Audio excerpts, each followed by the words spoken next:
BayLifeRadio.com. Woo! That's that good music, make you want to wake your game up in the morning. I am privileged to bring you one of the city council elects this morning, and her name is Miss Marci Hodge. Good morning. Thank you for coming in. Thank you for having me. I got a loud mouth. Let me turn you up just a little bit. Yes, good morning, and yes, once again, thanks for coming in. How are you? Thank you so much for having me. I'm doing great today. Wow, this part right here, this is what's making the whole radio thing come together. Not only are we giving them good music, but we giving the community a voice. And thank you for being a part of it, Miss Hodge. Thank you so much. I appreciate it. So for the locals and everybody that's listening that are not familiar with you and your platform, could you tell them a little bit about yourself and what you have going on? Absolutely. I am a lifelong resident, born and raised here in Oakland, attended Sobrani Park. I went to King Estates Junior High, and then I graduated from Skyline High School. And I stayed here and received my undergrad from Merritt College. I did 2 years there, went over to Cal State Hayward, and then went over to Holy Name. So all my success was here. I didn't have to leave the Bay. Hey, town business. To do what I needed to do, so. That's what's up. And let's just get right into it. Into it. It's because it's a lot of issues that a lot of people brought up. I was saying that you were coming on the radio, and I had a few people that wanted to call in. Hopefully they call in. Hint, hint, hint. Yes. But one of the most pressing questions that I wanted to ask you is, what do you see are some of the most pressing issues in East Oakland that you are trying to clear up? Definitely homelessness. That, what we see is just an expansion of it, and it's just the numbers are increasing just over a short period of time, especially with this pandemic. It's even, just greater than what it was a few months ago. Blight, we see just indulgent number of mattresses in the street, just trash being dumped in different areas, and that becomes a real safe, a real health issue if it doesn't get handled. And a lot of times the trash just sits there for weeks and months, sometimes on end. And then also just safety. Because of the homelessness, all of this is just a chain reaction. The lack of jobs, the blight, that welcomes in graffiti. It just welcomes in people to, build out encampments. And then also just job sustainability. We don't have enough jobs here in District 7. How did we have 3 major sports teams here and there was never any type of development around the Coliseum area? Ooh. That's just crazy. No other city that you travel to do you just see the Coliseum. Right. You see restaurants, you see businesses, you just see a thriving area. And District 7 East Oakland has just been left out of the overall plans of the development of Oakland. Yeah, you hit the nail on the head. I've wanted to ask this question. I've even wanted to ask, how do we teach the communities how to clean up like other neighborhoods? Because I drive through different neighborhoods, when I used to have a delivery job, and I noticed not only are some very close neighborhoods, do they not have any trash, but they have special cans. They have garbage cans. They even have a garbage can for the dog. Right. You know what I mean? And I'm wondering, is that something that they teach the community how to clean up? Because it seems like more and more people are coming here with their junk. Yeah. As opposed to, I see a lot of homeless, and I see most of the trash right next to the trash can. Oh, absolutely. Not in the middle of the block. Right, exactly. Where there's no trash can. In the middle of the block where there's no trash can, it's clean. Exactly. But right next to the garbage can, it's filthy. Absolutely. It's just, part of it, we pay taxes to have trash pickup. We pay taxes to have our streets clean. And then part of it is education because, like I said, it's a chain reaction. If you see trash, you're just gonna just feel like, okay, let me just toss this out the window. Let me just let me just throw it out. Nobody cares. If there's a mattress in the middle of the street, it's like, okay, this is a city that doesn't care. But it's an incorporation of our our dollars being used to clean up the streets and picking up blight when it's there immediately as soon as possible as when it's reported. And then it's also the community caring about, their neighborhoods and overall the beautification of it. Right. And so it's a marriage between our leaders pushing out the concern to keep our cities clean. It's the tax dollars that are going towards keeping things, up and running and washing down our streets. Another thing is that I understand a lot of times, and like you said, people come from other areas and use Oakland as a dumping ground. Right. A lot of times I have to get rid of mattresses because I run a residential program.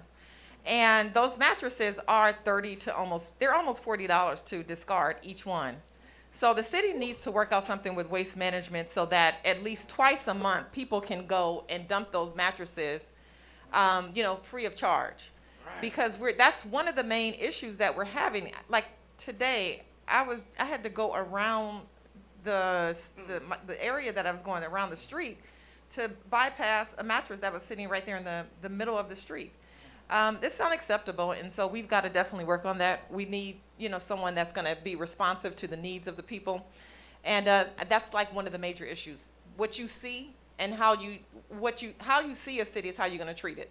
Right. And on another hand, I want to say much love and shouts out to Waste Management because for the most part, that when we do have trash, especially in our neighborhood, if you call in, they will come. And it only usually take them a few hours. They do come, like when you see big trash. So thank you to them. Thank you to Waste Management. And the city of Oakland, too. Yes, and the city of Oakland. But speaking of the city of Oakland, aside from, the trash and the blight, what are some of the other issues as council person are you intending on working on in this district? Well, one of the top issues is the sale of the Coliseum. The county and the city owns the Coliseum. They own half of the portion of the land. And the county is right now in negotiation with the Fisher family, who owns the A's, to purchase that property. It's a public land. We need affordable housing. Yes. And that's a piece of land that we don't need to get rid of. The Bay Area is for the most part landlocked. There aren't very many parcels of land that we can use to develop affordable housing. And so that's something that I'm definitely against. It's a land grab, and it's a cheap land grab. It's different if you're coming in paying several hundred millions of dollars, but they're looking at 180. And that's just not enough. And so we definitely need to work on that. And that would be something that would be dead set against in opposing the sale of that land. We need to keep that land. We want to keep the A's here if we can. Keep them in the Bay Area. Keep them in East Oakland, at that Coliseum area. They don't need to move to Howard Terminal. So I hope that we can definitely unilaterally pull the community together to keep the A's here. Don't sell the land, and let's just develop that area where we can build up affordable housing and create some job sustainability for residents. Another thing that is important to me is that you shouldn't have to, go to college to have a livable wage. We need jobs where people, when they've graduated from high school, can, get their vocation or, start a business and be able to support their families on a livable wage. And so that's very important to me. And we live in an age now that that's possible. It's been possible. We just need people to actually to leverage their strategic planning to create that kind of atmosphere for our residents. That's what's up. What are some of the programs that are going on that are helping the homeless in this district? Well, Alameda County has come up with a few projects. They have Home Plate, and they have a lot of different agencies. I believe it's either Home Plate or Home Base, And they have, where they've built small homes for transitional support for homeless. But one of the main challenges that we're facing is that the state of California has closed up a lot of their state hospitals. And so people with mental challenges are not on medication, and they're just out there in the streets. So what I propose is that we work within the industry that I own a business in, is residential programs.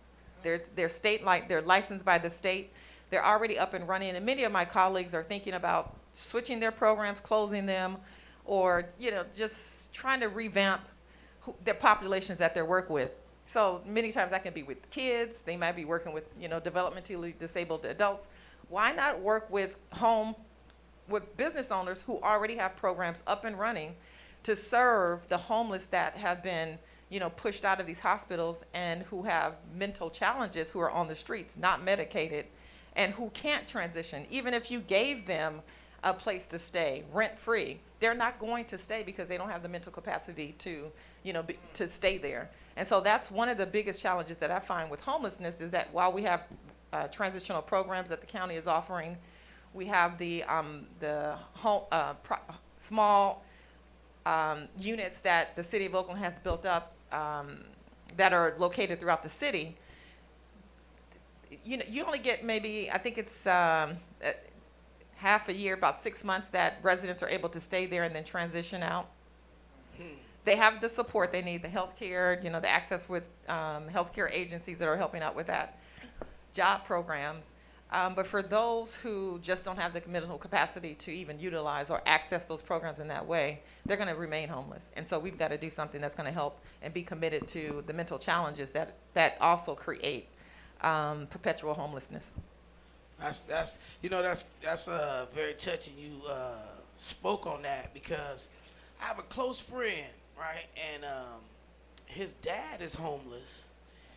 And it's really by choice. He picks his father up. He comes to get him. He takes him away. He's even moved out of Oakland and bought a house with a house in the backyard and has put his father in it. And every so often, his father disappears. Right. And he said the one thing about it, that where I don't feel bad, Rich, is that I know where to find him. I know exactly where to go, and he's outside in that same place every time. Every time I bring him home, he leaves and comes back to that same place outside. So it is more than just affordability. Oh, absolutely. And another thing that I wanted to touch on, that you spoke on, was the tiny homes. Yes. Yes. I think that's an amazing idea. My friend Orlando here tell you that we always talked about one of my imagination dreams was building a city of just small homes, because a lot of people don't need a real big house with all these rooms and backyards and garages and everything. They just need a little bit of space, right, to keep them productive. Right. So yeah, I like both of those ideas. Salute. Miss Marci Hodge, I want to ask you, how can the people, if they have more questions and they wanted to talk to you, or they, wanted to sit down with you, how can they connect with you? They can go to my website at www.hodge, HODGE, the number 4, Oakland 2020.com. That's Hodge like Dodge with an H. The number 4 for Oakland 2020.com. Hodge4Oakland2020.com. And they can also email me at hodge4oakland@gmail.com. And this Wednesday from 10 to 12, I will be at Foothill Square in front of Food Co. to pass out literature and to also give folks who want to sign up to take a lawn sign. We're going to be putting out lawn signs this coming weekend and throughout the month. And so if you want to take a lawn sign and support us, you can definitely do that as well.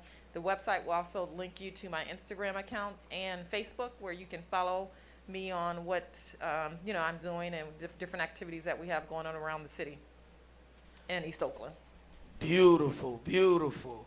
Well, Ms. Hodge, I don't want to hold you too long. I definitely want to say, first of all, thank you for coming out and being so open with us. Thank you for having me. Thank you for giving the people an opportunity to connect with you. Yes, thank you, Bay Life Radio. Right. Most of all, thank you for helping clean up our neighborhood. Yes. Definitely. So Bay Life Radio, there you have it. Miss Marci Hodge, if you want to get some more information, come up to Foothill Square. You said this Wednesday? This Wednesday, yep. This Wednesday, get some more information, find out about your neighborhood, see how you can help out, and let's get Marci Hodge in office. Special shouts out to Orlando Johnson. Excuse me, I bit my tongue out. Special shouts out to Orlando Johnson. No one is better than no one. Y'all check him out live on BayLifeRadio.com. We about to get out of here before they give us the red light. Ms. Hodge, before we get out of here, is there anything else you would like to address or any people you would like to give shouts out to? I just want to thank everybody who is supporting the campaign. Definitely get the word out. Let your neighbors know that Marci Hodge is running. I'm back on the ballot. I served you as Peralta Community College trustee for 2 terms, 8 years. And so my brother also served the Oakland Unified School District for 2 terms, elected to office when he was 21. So we believe in servanthood.